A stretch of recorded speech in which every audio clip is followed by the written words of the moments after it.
São 4 horas da tarde e você ainda está deitada mexendo no celular. Você pensa, eu deveria estar estudando.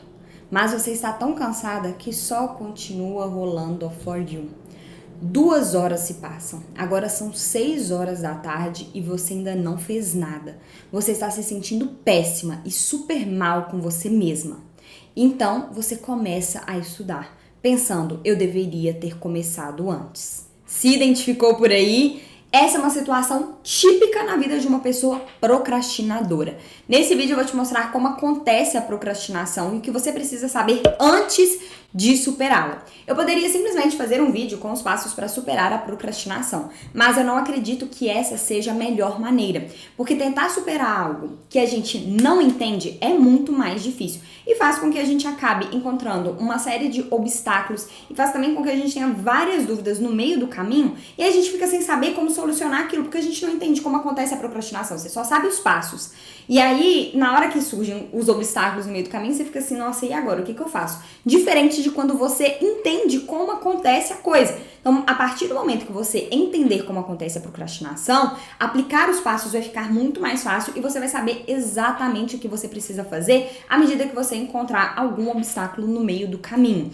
Entender com o que a gente está lidando é o primeiro passo para superar qualquer coisa, inclusive a procrastinação. A partir do momento que você entende a procrastinação, vai ser muito mais fácil lidar com ela. Vai ser muito mais fácil superá-la, aplicar o passo a passo. E isso, por si só, já vai trazer um alívio, porque quando a gente entende com o que a gente está lidando, fica muito mais fácil, sabe? A gente traz começa a ter uma clareza ali que faz toda a diferença. E é por isso que nesse vídeo nós vamos falar sobre a estrutura da procrastinação. Nós vamos falar sobre como funciona a procrastinação e o que você precisa saber sobre ela antes de superá-la. Oi gente, bem-vindos de volta ao meu canal. Eu sou a Cláudia, sua treinadora emocional. Me diz uma coisa, você tem procrastinado nos estudos? A procrastinação é algo que assombra muitos estudantes, porque nós sabemos que procrastinar nos estudos não é bom, porque o estudo é fundamental, é extremamente importante para você conquistar a sua aprovação, seja nas provas da escola, seja no Enem, seja em outros vestibulares. O estudo é sempre necessário. Mesmo sabendo disso, algumas pessoas ainda assim procrastinam. E por quê? Não é porque elas querem, é porque elas não entendem como acontece a procrastinação. E também não sabem como sair disso.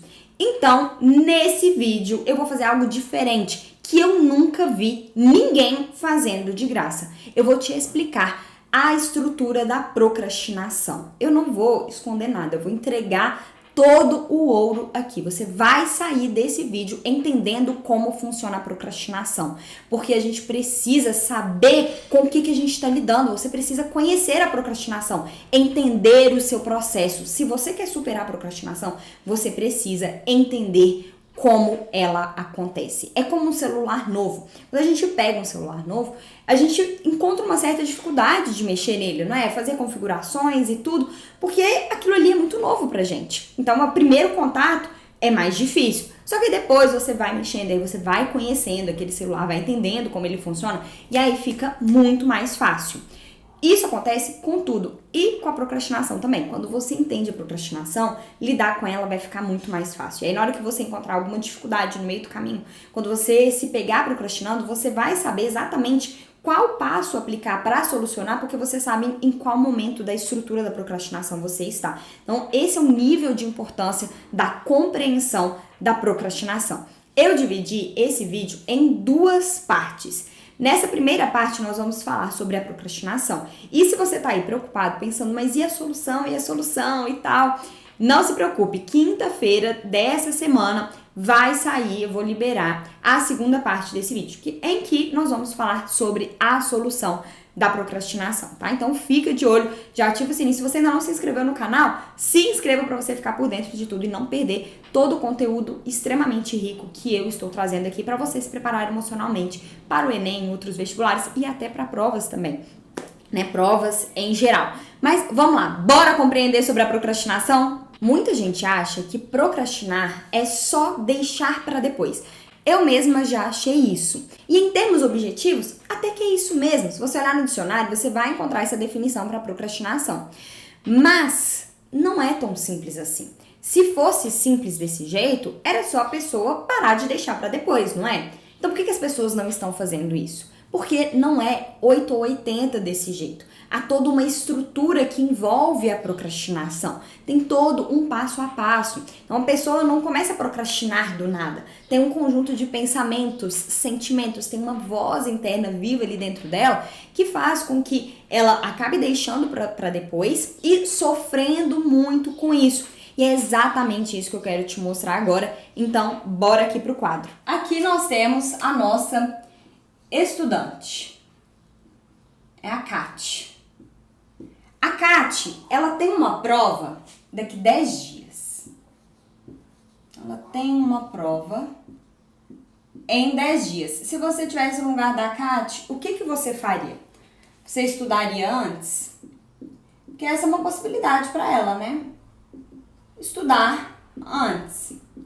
Mas a Kati pensa o seguinte: não precisa de estudar antes. Por quê? Eu tenho 10 dias. Eu posso fazer isso depois, quando eu estiver mais no clima para estudar. A matéria não está tão extensa assim, então eu consigo me organizar para fazer isso depois. Eu não preciso já começar imediatamente agora. Então, a Kati, ela decide deixar para depois. Então, ela deixa para depois. Com um conjunto de pensamentos que levaram ela a tomar essa decisão. Não foi simplesmente, nem pensou nisso, né? Ela pensou que ela tinha tempo, que ela conseguiria estudar isso depois, que ela poderia estudar e seria mais proveitoso para ela fazer isso quando ela tivesse mais tempo.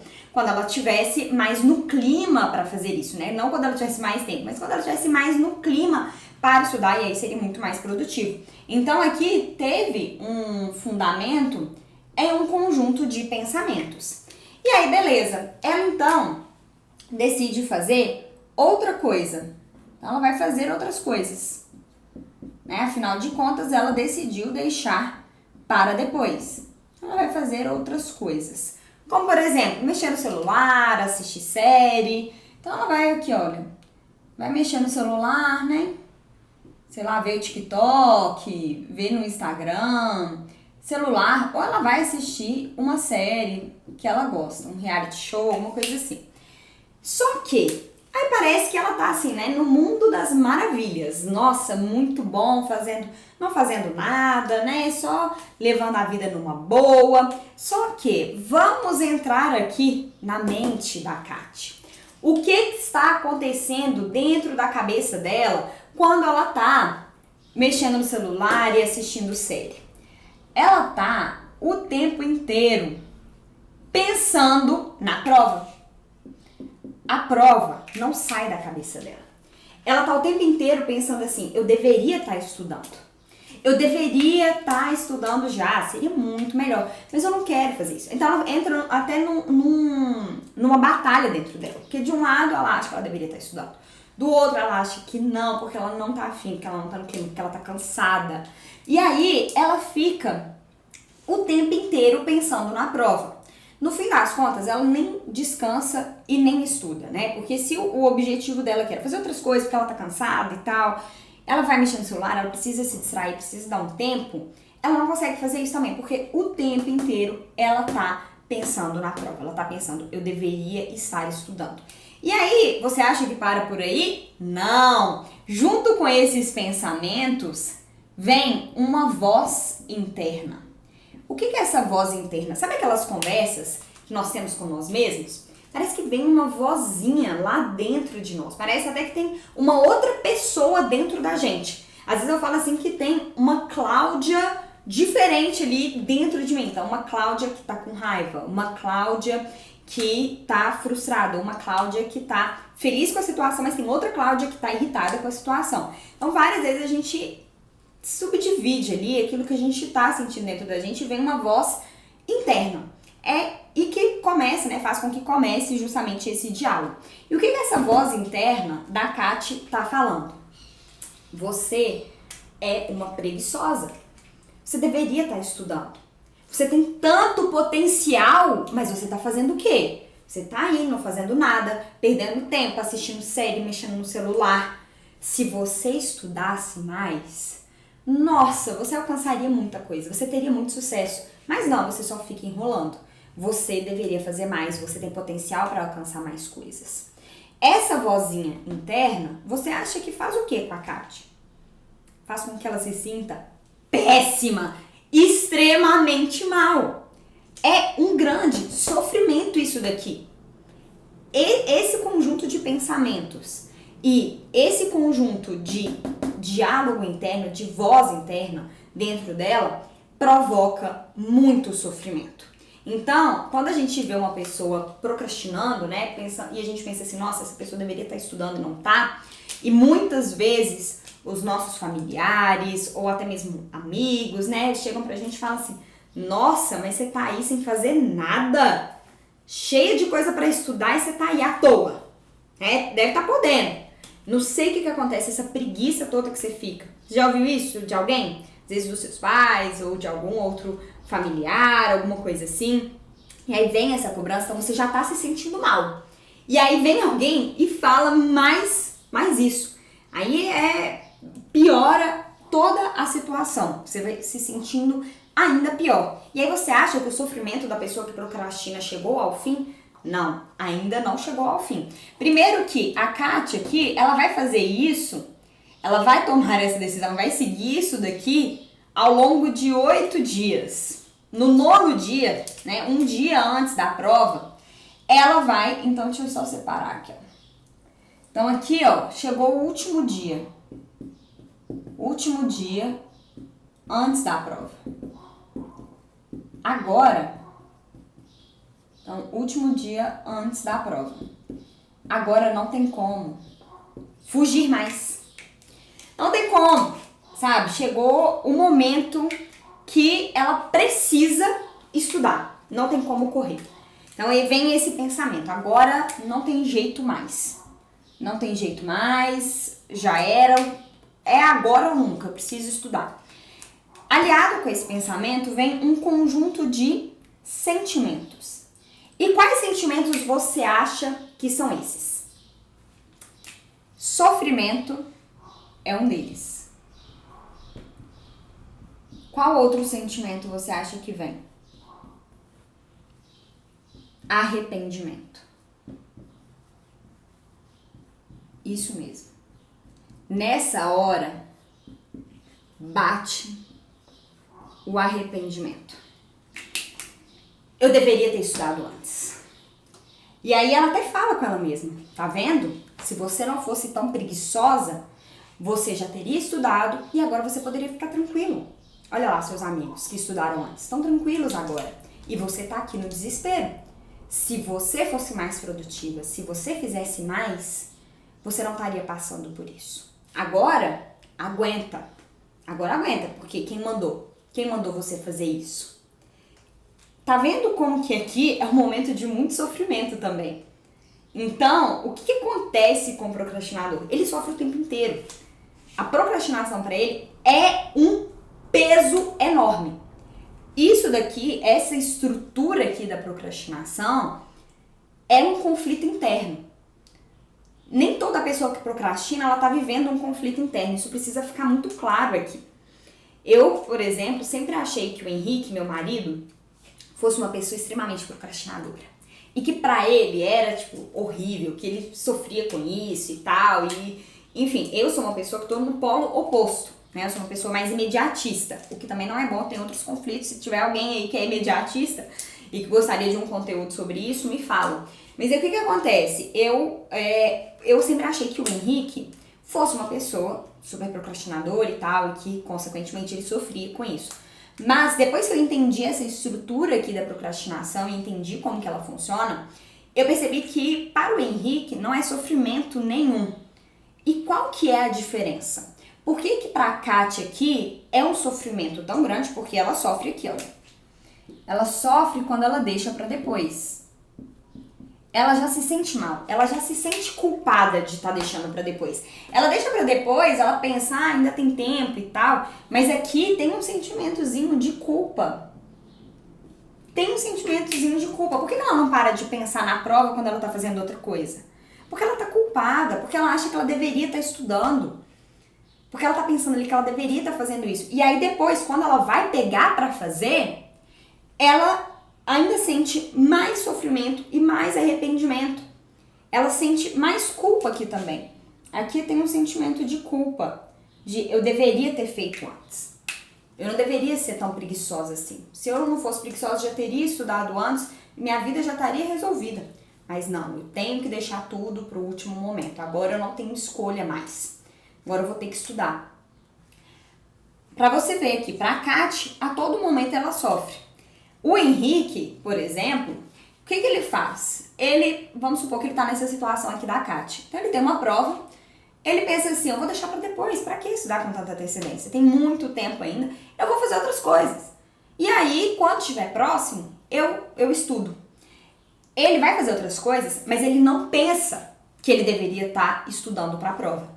Ele não pensa que ele deveria deixar de ser preguiçoso e estudar. Então não tem sofrimento nenhum. Ele consegue descansar. Ele consegue se distrair, ele consegue ter um momento de lazer dele tranquilamente. Isso não abala ele em momento nenhum. E no último dia lá, quando chega o momento dele fazer, ele fala, nossa, ainda bem que eu não fiz antes. Por quê? Porque vai dar tempo de eu fazer tudo agora. E aí eu vou gastar um dia só, ao invés de eu ter ficado dias e dias estudando, não, vou estudar tudo em um dia só. Ele inclusive fez isso com o TCC dele, pra você ter uma ideia. Eu fiz o meu TCC, era para eu apresentar no final de 2018. Eu fiz o meu TCC no final de 2017 e apresentei em fevereiro. Pra você ter uma ideia, ó, precoce, não é? Tinha necessidade de eu fazer isso? Não. O Henrique fez o quê? Ele tinha que entregar na segunda-feira, sábado, 6 horas da tarde ele começou. Aí ele começou a fazer, ficou a partir de 6 horas da tarde, praticamente virou a noite, foi dormir umas 4 da manhã, levantou 8, terminou no domingo e ele achou isso ótimo. Ele fez assim, nossa, que bom, gastei pouco tempo fazendo. Então, ele não tem um conflito. Ele procrastina, mas aquilo ali não causa sofrimento pra ele. Agora, se você é uma pessoa como a Kate, que causa um sofrimento, que procrastinar está causando dor, sofrimento e abalo emocional na sua vida, é aí que você precisa prestar mais atenção. Se aquela procrastinação está te prejudicando de alguma maneira, e se você tenta, você quer fazer as coisas, mas você vê que força de vontade não está sendo suficiente, é porque há essa estrutura aqui. E aí o passo a passo que a gente vai ver no próximo vídeo vai ser extremamente útil para você. Mas vamos nos ater aqui. Uma pergunta que eu gosto de fazer é por que não deixar para depois? E sabe o que as pessoas que procrastinam costumam responder? Porque é um sofrimento. E é mesmo, porque olha o que acontece aqui. Deixou para depois, sofreu. Só que é um sofrimento o tempo inteiro. Então ela sofre antes, durante e depois. Essa então é a estrutura da procrastinação. Conseguiu se visualizar aí, se identificou com a Kate? Aqui é um modelo geral. Cada pessoa pode ter a sua particularidade, pode ter um detalhe que é diferente. Ah, o meu pensamento é diferente, eu tenho outra voz interna, minha voz interna fala outras coisas, fala que, sei lá, eu sou um vagabundo, por exemplo. Já encontrei uma pessoa que ouvia exatamente isso, que era isso que a voz interna dele falava. Então, cada pessoa vai ter ali a sua particularidade, tá? Mas essa é uma estrutura geral que praticamente, né, se aplica a todas as pessoas. Se você encontrou alguma coisa que é diferente pra você, me conta aqui nos comentários que eu quero saber, né? Eu amo entender como as pessoas funcionam e conseguir fazer essa leitura das pessoas. Mas e aí, trouxe clareza pra você entender que é assim que funciona a procrastinação? Se identificou por aí? Eu quero saber, me conta aqui nos comentários. Você pode observar o que causa sofrimento para o procrastinador não é o ato de deixar para depois. É toda a conversa que acontece dentro dele, que é uma conversa extremamente danosa, que acontece aqui neste momento em que ele começa a falar assim, você é um preguiçoso, você deveria estar fazendo mais, né? É isso que aquela voz interna está sussurrando ali dentro dele. Um outro momento é aqui, quando vai pegar para fazer a coisa, né? Nossa, você deveria ter feito antes, mas não, você é um preguiçoso, é por isso que você não tem sucesso, é por isso que você é um fracassado, não alcança as coisas que você deseja. E aí, esses momentos aqui em que acontece essa conversa interna, é um momento de grande sofrimento para a pessoa que procrastina. É por isso que quando se fala em superar a procrastinação, o primeiro passo é se libertar dessa voz interna, porque ela é a fonte do sofrimento para a pessoa que está procrastinando. Já que eu dei spoiler do primeiro passo, né, deixa eu passar aqui já quais são os 3 passos para a superação da procrastinação. O primeiro, então, como eu disse, é superar essa voz interna. O segundo passo é o equilíbrio e o terceiro passo é estar por inteiro. Nós vamos aprofundar no passo a passo no próximo vídeo, tá? Esse é assunto pro próximo vídeo. Aqui o nosso objetivo já foi cumprido, que era entender isso daqui, entender a estrutura da procrastinação. Apesar da gente não ter entrado no passo a passo para superar a procrastinação, passo a passo este que, uma vez que você colocar em prática, você vai superar a procrastinação, mas esse é assunto para o nosso próximo vídeo, que vai ser liberado quinta-feira às 14 horas, hein? Fica de olho. Apesar da gente, então, não ter entrado nesse passo a passo, você deu um passo aqui extremamente importante na sua jornada de superação da procrastinação, porque você entendeu de verdade como que acontece a procrastinação. E isso por si só já deve ter sido fonte de grande alívio para você, porque uma vez que a gente conhece, a gente entende o que acontece dentro da gente, a gente já sente um alívio. Parece que as coisas ficam muito mais claras. Esse nível de clareza é, assim, fonte de grande alívio e é muito bom, né? Como que você tá se sentindo agora? Trouxe clareza aí pra você? Acendeu uma luz aí dentro de você? Como que você tá? Bom, esse era exatamente o nosso objetivo, né? O meu objetivo com este vídeo era trazer esse nível de clareza e consciência pra você, porque a gente só consegue lidar com aquilo que a gente conhece. Então você tá muito mais preparado agora para aplicar o passo a passo. Eu espero que você tenha gostado desse vídeo. Me conta aqui nos comentários o que você achou. Deixe o seu like e se inscreva no canal. Foi um prazer estar aqui com você hoje. Um beijo e até o próximo vídeo.